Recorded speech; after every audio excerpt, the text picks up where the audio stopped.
Hello guys, welcome back to Loggery. I hope all of you are doing great, all of you are fine and safe. Welcome to Edugiri.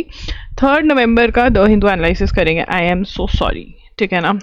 I have all the reasons for not doing the classes that I have not done. First और second miss किया है, और मतलब मैंने बोला था ना कि दी 3 दिन की छुट्टी पे गई है. नहीं, हमारी दीदी 15 दिन की छुट्टी पे चली गई है. उन्होंने आज ही फ़ोन करके बोला, तो ऑब्वियसली मुझे सुबह उठकर बहुत हेल्प करने पड़ती है अपने घर वालों की सफाई करने में और खाना बनाने में, जो मुझे नहीं आता है बट वो करना पड़ता है because you have to run the show bro, ठीक है ना. और यस, हमारे पास 2 दीदीज़ हैं, दोनों ही गाँव गई हुई हैं, ठीक है ना. एक दीदी तो मतलब पूरा सेटिंग करके गई थी कि चलो एक दीदी है, मैं चली जाती हूँ, फिर मैं आ जाऊँगी. बट जो दूसरी दीदी है वो उसको इमरजेंसी होगी तो वो चली गई. तो अब ये वाली दीदी का बैंड बजी हुई है क्योंकि मैं तो परमानेंट छोटू हूँ, ठीक है. तो नवंबर में मैं इतनी खुश थी कि अक्टूबर इतना अच्छा हुआ और नवंबर में दीदी चली गई. चलो प्रे करते हैं कि सम एनर्जीज कम, दैट मेरे में बहुत बहुत एनर्जी आ जाए कि घर का काम करके भी मैं पूरी एनर्जी से ये काम कर पाऊँ. And please no one gets married. I don't want these marriage things happening. एक शादी भी अटेंड करके आई हूँ मैं. इतने बड़े बड़े फंक्शन होते हैं भाई, लोगों 7-7 दिन की शादियाँ क्यों कर रहे हो तुम यार. आधे घंटे की शादी करो, मेरे पास इतना टाइम नहीं है, बट जाना पड़ता है, ठीक है. और मैं बहुत ही बदनाम हूँ बचपन से कि मैं शादियों पे नहीं जाती, क्योंकि पहले मेरा स्कूल ठीक नहीं आता था, मुझे स्कूल नहीं मिस करना था, फिर मुझे अपना कॉलेज नहीं मिस करना था, फिर मुझे अपनी नौकरी मिस नहीं करनी थी, अब मेरा अपना काम है तो मुझे वो भी मिस नहीं करना है. तो मुझे सोसाइटी वाले वो जो है ना फंक्शंस बिल्कुल पसंद नहीं है. मतलब मुझे मजबूरी में जाना पड़ता है. और ये तैयार होने वाला प्रोसेस, नहीं पता मुझे मस्कारा कब लगाना है, ये फाउंडेशन मैं लगाती भी नहीं हूँ. बहुत दुखी हुई हूँ. स्टार्ट करते हैं क्लास. बट आज हम ट्राई करेंगे, मैंने पिछली बार भी बोला था हम एक्स्ट्रा क्लासेस लेंगे. फर्स्ट और सेकंड मार्क्ड है, मैं प्रूफ लेकर आई हूँ, बेवकूफ़ नहीं बना रही तुम्हें. नो नो नो नो, ये देखो फर्स्ट, ये देखो सेकंड, और ये हमारा थर्ड, ठीक है. तो चलो अच्छे बच्चे बनकर जल्दी से काम स्टार्ट करते हैं. SIR of electoral rolls begins in 12 days UTs today. तो SIR of electoral rolls begins in 12 UTs today. And yes, update on the MCQs. हमने सितंबर के बहुत MCQs डाल दिए हैं. आई थिंक 2 ही टेस्ट और डलेंगे सितंबर के, 1 या 2, ठीक है. वैसे सितंबर MCQs अपडेटेड है. अक्टूबर में बहुत डल चुके हैं और बहुत डलने भी वाले हैं. तो अब हम MCQs में जून, जुलाई, अगस्त, सितंबर, अक्टूबर पे पहुंच चुके हैं. नवंबर चल रहा है, which is cool, which is great. And अगर हम वीडियो लेक्चर्स की बात करें तो अक्टूबर पार्ट 1 तक डल चुके हैं, ठीक है ना. तो कुछ भी अगर आपको बाय करना है आप loggery.in पर जा सकते हैं. SIR of electoral rolls begins in 12 UTs today. अब यार सर होता क्या है, ठीक है ना. ये मेरा सर, ये तेरा सर, ये सर बड़ा अजीब है. स्पेशल इंटेंसिव रिविजन, ठीक है ना. स्पेशल इंटेंसिव रिविजन हो रही है किसकी? इलेक्टोरल रोल्स की. अगर यहाँ पर हमारा नाम आ जाता है तो क्या हो जाता है, हम वोट कर सकते हैं, ठीक है ना. 12 UTs एंड स्टेट्स में ये चालू हो गया है आज से, ठीक है ना. आज से मतलब from in November basically. Begins लिख देते हैं यहाँ पे, 12 UTs बिगिन्स और स्टार्ट्स, ठीक है. और ये कौन करवा रहा है? ये इलेक्शन कमीशन करवा रहा है. सबसे पहले बिहार में हुआ, 1 मिनट ब्लैक पेन से होगा. इलेक्शन कमीशन करवा रहा है. कहाँ पर ये मेजरली हो रहा है, ठीक है ना. ये हो रहा है तमिलनाडु, वेस्ट बंगाल, तमिलनाडु, केरला, वेस्ट बंगाल, पुडुचेरी, और भी जगह पर हो रहा है. बट इन चारों जगहों पे तो अगले साल इलेक्शंस हैं. पोल्स इन 2026 वहाँ पर तो हो ही रहा है. वेरियस अदर जगहों पे कहाँ पर हो रहा है? यूपी में हो रहा है, MP में हो रहा है, राजस्थान में हो रहा है, छत्तीसगढ़ में हो रहा है, गोवा में हो रहा है, गुजरात में हो रहा है. गुजरात, पुडुचेरी, अंडमान एंड निकोबार,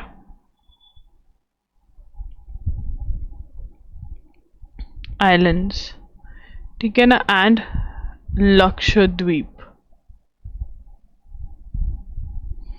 ठीक है. तो इन सब जगहों पर all these places the polls are being conducted, ठीक है। उसके बाद the house to house enumeration process will take place from November 4 to December 4। घर घर जा कर के पता करेंगे भाई तुम यहीं पे रहते हो, चले गए हैं तो भैया नाम रिमूव कर देंगे। तो इन सारी जगहों पर SIR हो रहा है, सर हो रहा है।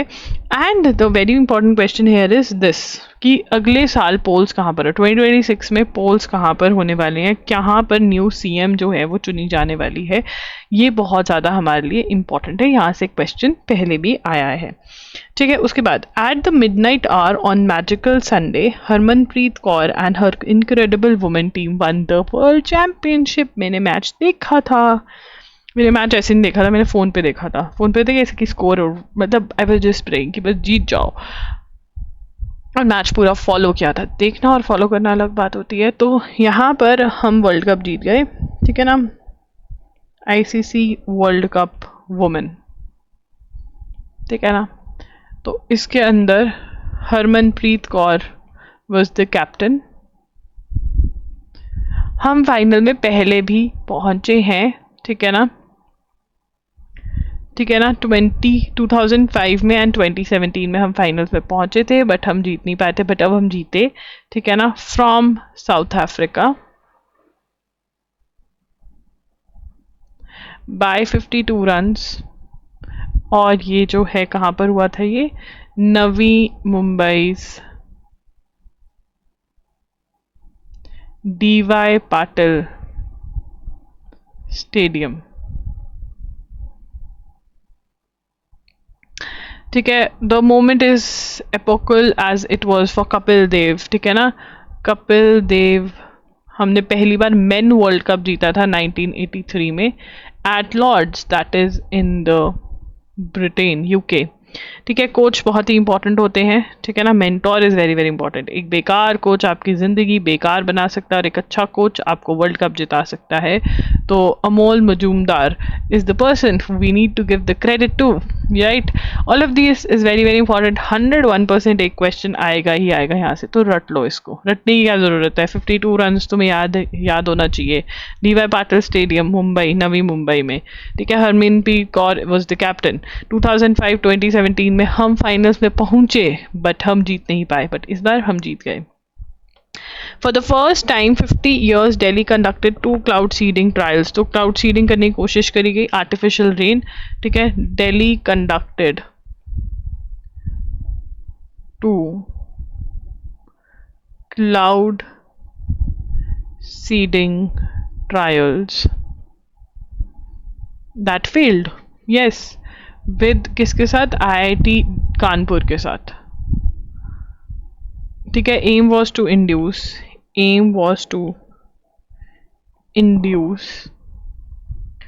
Rain over Delhi to settle the build of smog and particulate matter that had deteriorated the air quality, ठीक है। Cloud seeding involves spraying salt mixture into clouds. The science is that such seeding, which is done by aircraft fitted with flares that fire the salt mixture into clouds, can induce ice or water vapor within the clouds to form water droplets. तो ये सारा process है cloud seeding का। तो cloud seeding basically है क्या, what is cloud seeding? Cloud seeding involves spraying a salt mixture into clouds. The science is such seeding which is done by aircraft fitted with flares that fires salt mixture into clouds can induce ice or water vapor within the clouds to form water droplets. So basically cloud seeding जो होती है वो क्या होती है? Cloud seeding क्या होता है कि एयरक्राफ्ट के थ्रू सॉल्ट डाला जाता है, सॉल्ट मिक्सचर क्लाउड के अंदर, और फिर वो फ्लेयर्स छोड़ते हैं, फायर जैसा कुछ, जिसकी वजह से क्लाउड्स जो हैं can induce salt mixture that into clouds can induce ice और वाटर वेपर, जिसकी वजह से क्लाउड भारी हो जाता है और वो बरसने लग जाता है. बट ये जो है एयर क्वालिटी डिटोरेट हो गई थी दिवाली की वजह से, स्टबल बर्निंग की वजह से दिल्ली में, तो आईआईटी कानपुर के साथ मिलकर ये करने की कोशिश करी गई. ठीक है, बट इसको हम सक्सेसफुल इसमें नहीं हो पाए. We were not successful. Cloud seeding has been around for 3/4 of a century with mixed success. Beginning in 1940s, General Electric scientists William Schaefer and Bernard Vonnegut chanced upon the principle of using dry ice to form ice crystals in their lab freezer.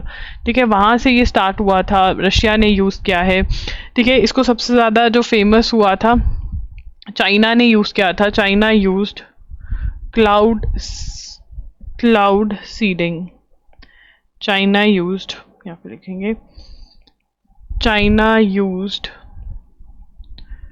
Cloud seeding for clear skies ahead of inaugural ceremony of Olympics in 2008. ठीक है ना, तो बारिश रोक दी थी उन्होंने, होने नहीं दी थी. यूएस ने भी किया है, बट हमारा जो है first Indian director general SK. Banerjee oversaw the first cloud seeding experiment in Kolkata by releasing salt and silver iodide in hydrogen balloons in 1952. तो इंडिया में ये पहली बार कब हुई है? इंडिया में ये पहली बार कैलकाटा में हुई है. ठीक है ना, एस.के. प्रोजेक्ट साइरस के अंदर, this you need to note. Project हमारा साइरस था. साइरस प्रोजेक्ट के अंदर ये पहली बार हुई 1952 में. 1952 Calcutta, and who was the director of the first Indian director general of India, it was S K. Banerjee. उन्होंने ये ट्राई करवाया था. तो the entire point needs to be noted. ठीक है, उसके बाद चलेंगे आगे. अब यहाँ पर एक और चीज़ है, that is sky peaks. Initiated by Pune-based Indian Institute of Tropical Meteorology in 2009, cloud aerosol interaction and precipitation enhancement experiment was a systematic scientific investigation to qualify if there were any benefits from cloud seeding. ठीक है, for that it actually studied that interior world of clouds, its physics, water droplet formation, ये सब हुआ. The experiment was conducted over a drought-prone area in Solapur and hence a natural test ground to measure enhancement. Once the clouds were identified, they flew aircraft and fired flares of calcium into some clouds and left other unseeded. Their overall finding was that Solapur got an extra, मतलब कुछ बारिश extra हुई थी उस project के through. तो we are going to talk about another project that is CAIPEEX. ठीक है ना, ये किसने इनिशिएट किया था? पुणे बेस्ड, लिखेंगे initiated by Pune based Indian Institute of Tropical Meteorology in 2009. Indian Institute of Tropical Meteorology in 2009. ठीक है ना, इसकी फुल फॉर्म क्या है? Cloud aerosol. मैं यहाँ से नोट कर रही हूँ, तो आप कर सकते हैं यहाँ से note. Interaction and precipitation enhancement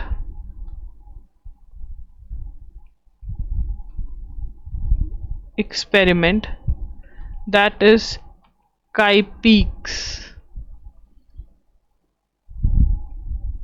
ठीक है ना, this was a systematic scientific investigation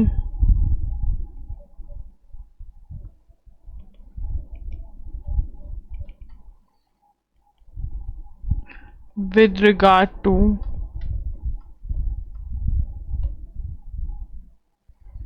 cloud seeding. ठीक है ना, ये कहाँ पर हुआ?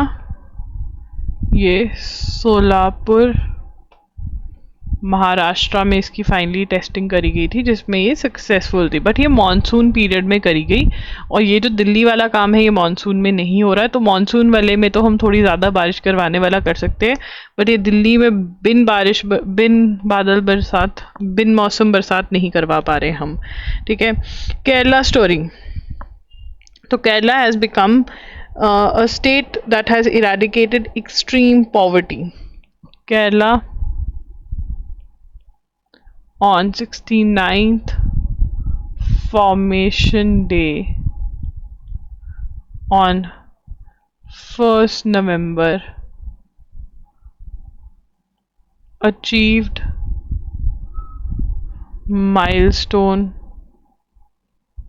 of eradication of extreme eradication। तो it is eradication of extreme poverty हुआ है। कहाँ पर हुआ है? केरला में 69 फॉर्मेशन डे पे इन्होंने ये बताया है। ठीक है, अब ये हुआ कैसे? How did it happen? तो basically this resulted from a 4-year meticulously planned program involving a gamut of agencies spearheaded by the local self-government department alongside extensive community participation. It was during the first cabinet meeting at second LDF government led by Pinarayi Vijayan in May 2021। तो May 2021 में ये लोग क्या लेकर आए? ये लोग extreme poverty eradication programme लेकर आए। ठीक है ना, एक्सट्रीम पॉवर्टी इरेडिकेशन, यहाँ से नोट करेंगे, यहाँ से ये। ठीक है, एक्सट्रीम पॉवर्टी इरेडिकेशन प्रोग्राम लेकर आए। ठीक है ना, प्रोग्राम वॉज लॉन्च, जिसको ईपीईपी बोला इन्होंने। और the best part about this program was that इसके अंदर कौन इन्वॉल्व थे? बाहर की एजेंसीज इन्वॉल्व थी, सब चीज़ें इन्वॉल्व थी। This you need to note.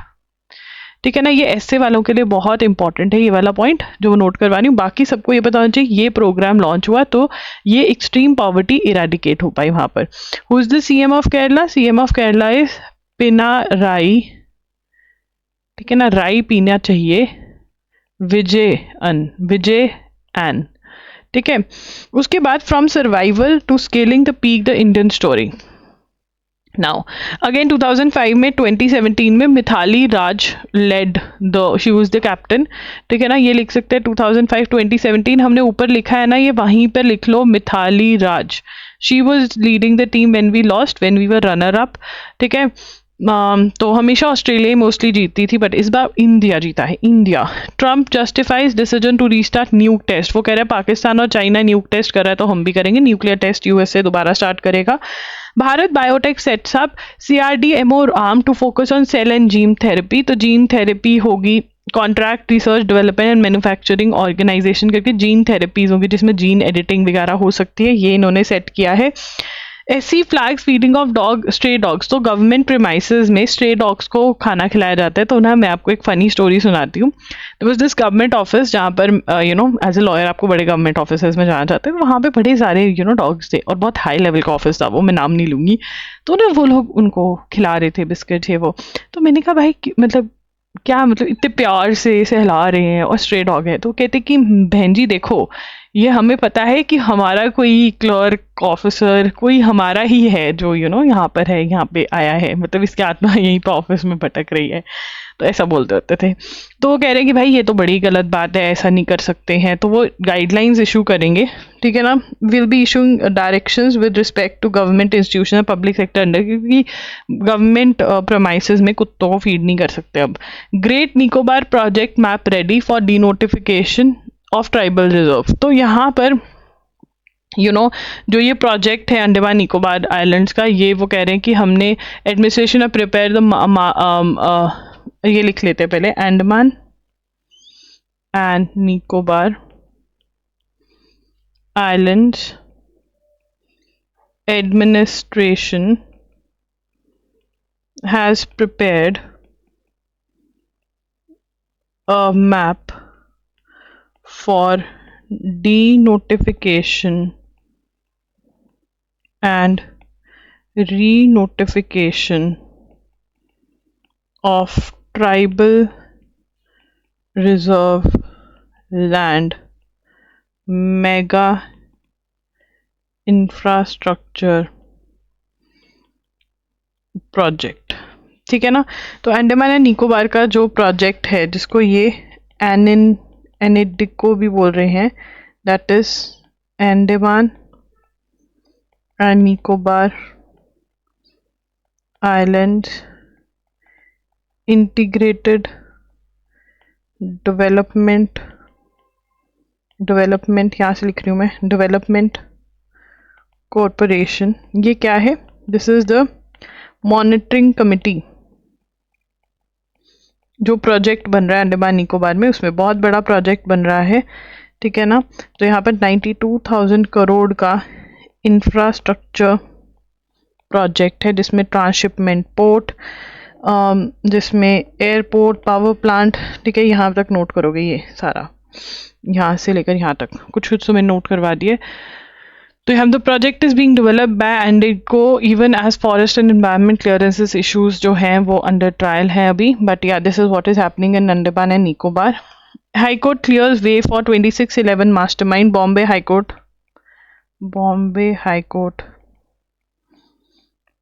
paved way for resumption of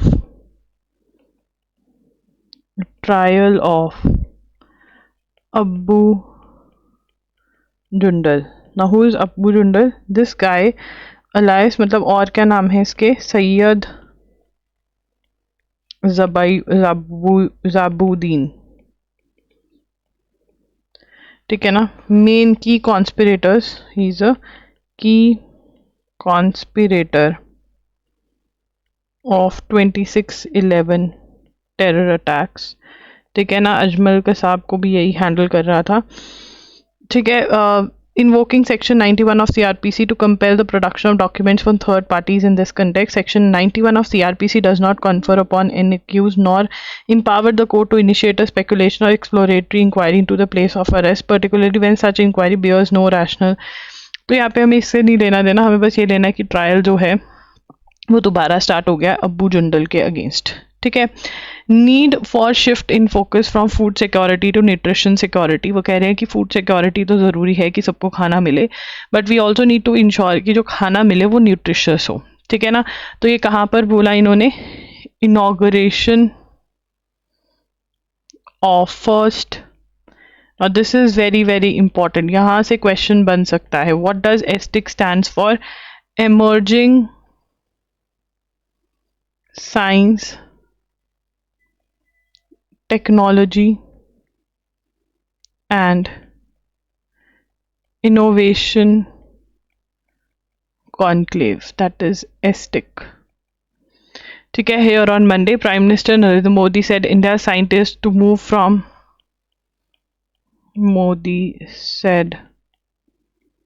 Indian scientists to move from food security to nutrition security। Now do you understand what is food security? Food security का मतलब होता है सबको खाना मिले, कोई भूखा ना रहे, इतना खाना हो कि देश में कभी खाने की कमी ना हो किसी को भी।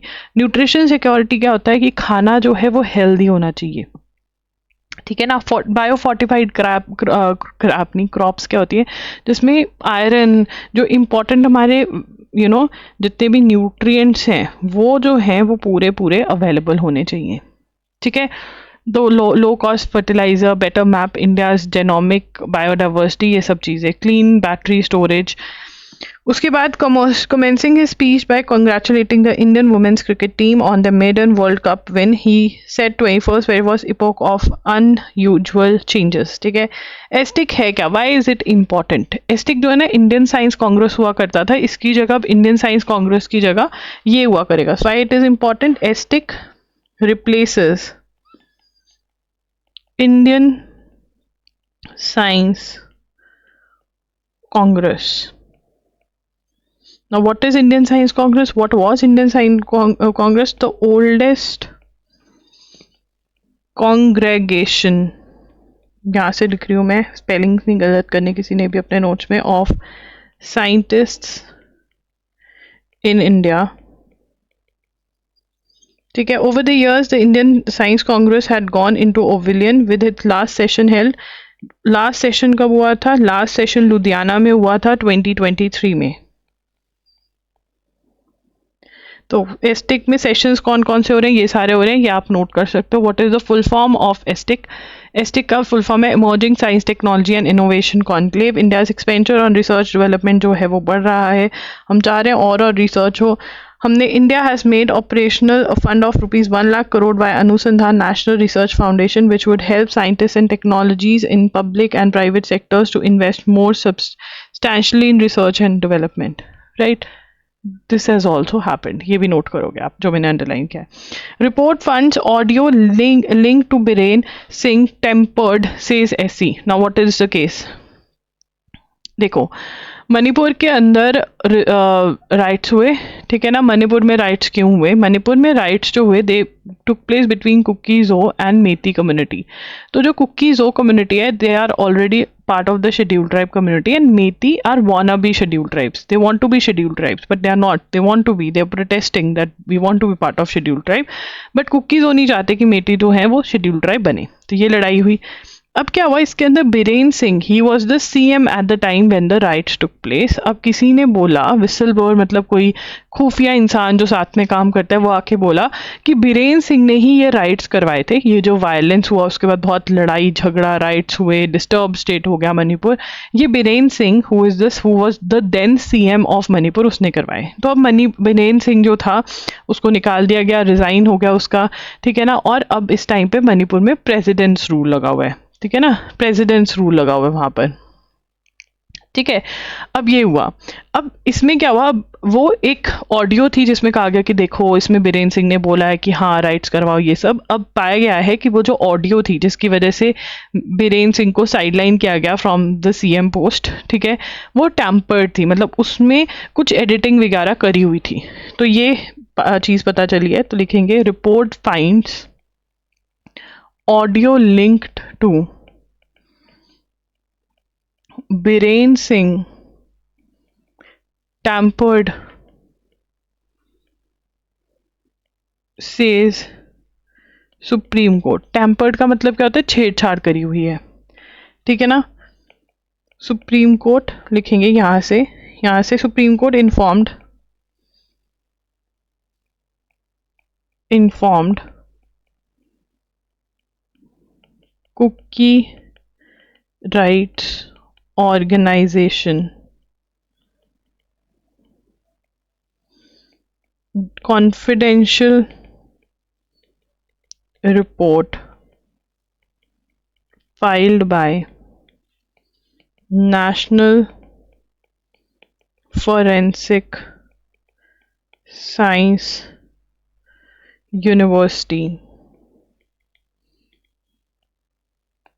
at Gandhinagar,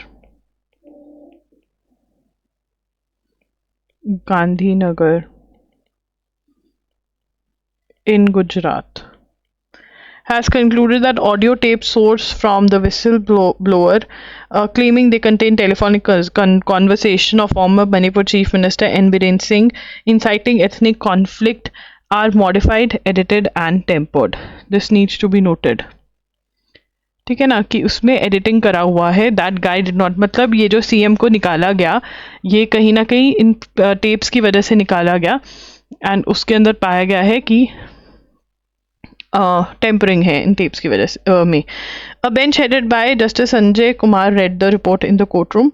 Justice Kumar then addressed advocates Prashant Bhushan and Cheryl D'Souza, appearing for Cookie Organization for Human Trust, that the tapes were processed and alters filed and not scientifically fit for voice comparison. Mr. Bhushan, referring to the results of the test conducted by Truth Labs on the audio tapes, claimed there were no breaks in the recording with 93% voice probability. Justice Kumar said there was no reason to suspect the university's finding. The bench ordered the report to be shared with both the petitioner and the state Manipur, represented by Solicitor General Tushar Mehta. The top law officer said it is not quiet and peaceful in Manipur. The court allowed the petitioner to file a response. ठीक है ना. तो वो कह रहे हैं नहीं नहीं हमने करवाया है उसमें ये है. तो सुप्रीम कोर्ट कह रहा है कि वो यूनिवर्सिटी क्यों झूठ बोलेगी भाई. ठीक है ना. उसके बाद what are the challenges with the high seas treaty. High seas treaty क्या है. हाई सीज ट्रीटी ठीक है ना. इट वाज रेटिफाइड बाय मतलब कहा गया कि हाँ हम लेकर आएंगे ऐसी. Ratified by 60 countries in September 2025, will be enforced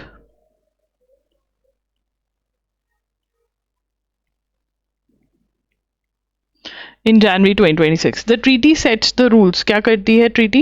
मैं marking करवा देती हूँ उसके अंदर भी फटाफट से. The treaty sets the rule to preserve and use marine biodiversity sustainably and addresses threats from climate change, overfishing and population. Now what are high seas? High seas होते क्या मतलब देखो जो हमारी कोस्टल लाइन के का एक रीजन है. ठीक है. जैसे ये इंडिया का कोस्टल लाइन है. ये हमारा वो कोस्टल एरिया हो गया. यहाँ पे वाटर है. ये हमारा लैंड एरिया है. तो एक पर्टिकुलर एरिया तक वाटर में ये हमारी ओनरशिप है. इंडिया का है वो. बट एक एरिया ऐसा आएगा जिसमें किसी भी कंट्री की वाटर में ओनरशिप नहीं होगी बिकॉज कितना पानी है अर्थ पे. राइट. ओशन सीज ये वो. तो वो हाई सी होता है मतलब वो किसी का भी नहीं. इंटरनेशनल वाटर्स भी जिसको कहते हैं उनको प्रिजर्व करने के लिए उनका ढंग से यूज़ करने के लिए कि वहाँ पर ओवर फिशिंग ना हो, पॉल्यूशन ना हो, कि ये नहीं कि कूड़ा है तो फेंका हो जाके इंटरनेशनल वाटर्स में. उसको प्रोटेक्ट करने के लिए लेकर आए हैं. The Biodiversity Beyond National Jurisdiction Agreement, as the High Seas Treaty is formally referred to, creates an all-inclusive framework to govern and manage common marine biodiversity. It identifies marine genetic resources as the common heritage of humankind, insisting on a fair and equitable sharing of benefits. अब वो क्या कह रहे हैं कि जो ये जगह है, ये दोनों चीज़ें आप नोट करेंगे, जो हाई सीज के अंदर रिसोर्सेज हैं वो कॉमन टू द वर्ल्ड हैं और उनका यूज़ जो है सस्टेनेबली करना चाहिए. ऐसे गधों की तरह नहीं है कि सब कुछ यूज़ कर दो. ठीक है. The first step for the treaty began 2 decades ago. In 2004, the UN General Assembly formed an ad hoc working group to fix the gap in UN Convention on the Law of the Sea 1982, which did not have clear guidelines. तो यहाँ से by 2011 state had agreed to negotiate 4 main issues जो वो issues करे, conferences हुई and finally adopt हुआ. तो यहाँ से ये आप note करेंगे सारा. So this is again very very important.